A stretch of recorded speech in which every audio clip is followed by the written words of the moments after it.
Hi everybody, welcome back to Organic Master Gardening here at 779 in southern Hungary.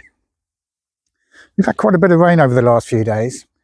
I thought I'd take the opportunity to talk to you about growing asparagus from seed and why I choose to do it this way rather than using crowns. So we're heading over to the asparagus bed and we'll have a chat about that.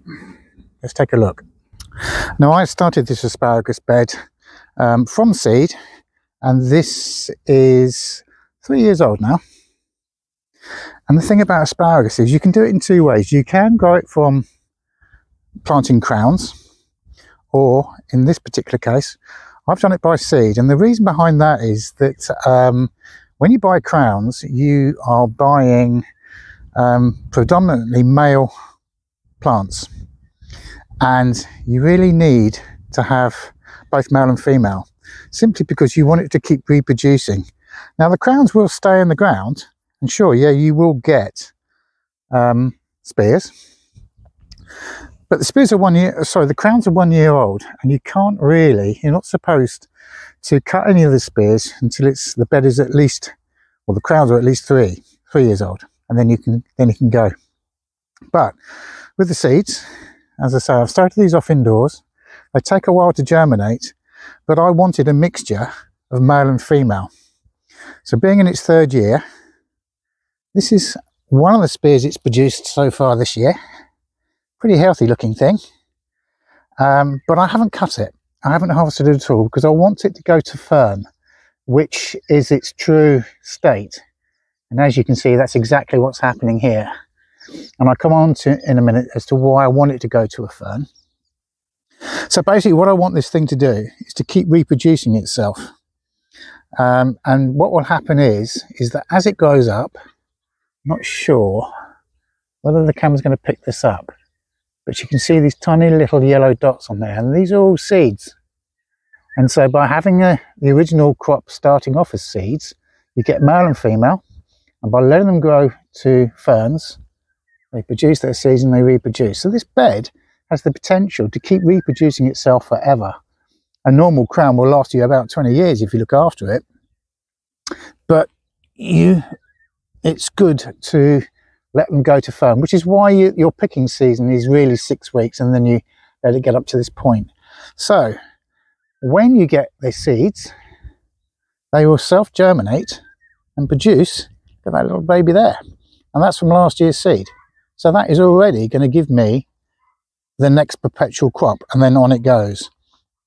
Now, this is a no-dig bed, and as I've said before, I will always get weed growth in any no-dig bed, so we just keep it nice and neat and tidy.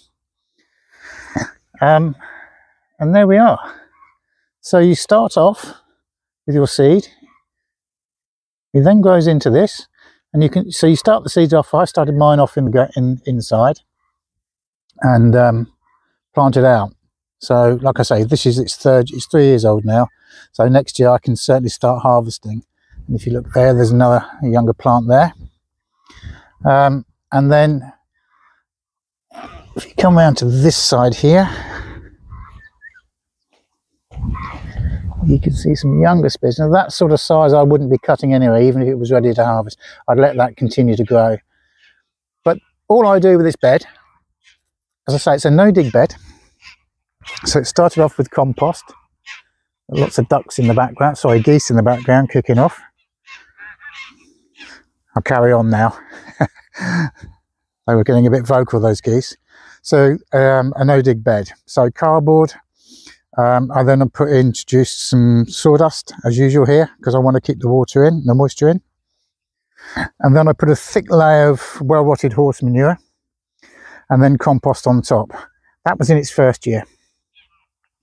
Second year, gave it another dressing of horse manure, well-rotted horse manure, and again a final top dressing of compost just before this growing season. And that's what I'll do each year. I'll just let this grow now to its fern, leave it to die back, and then when it's all dried out, cut it down, lay it on the top to overwinter and rot down and go back into the soil. And then again apply another dressing of compost in the spring for my harvest. Now, the great thing about this no dig bed is that I can now extend it. So what I'm going to be doing is taking off this end,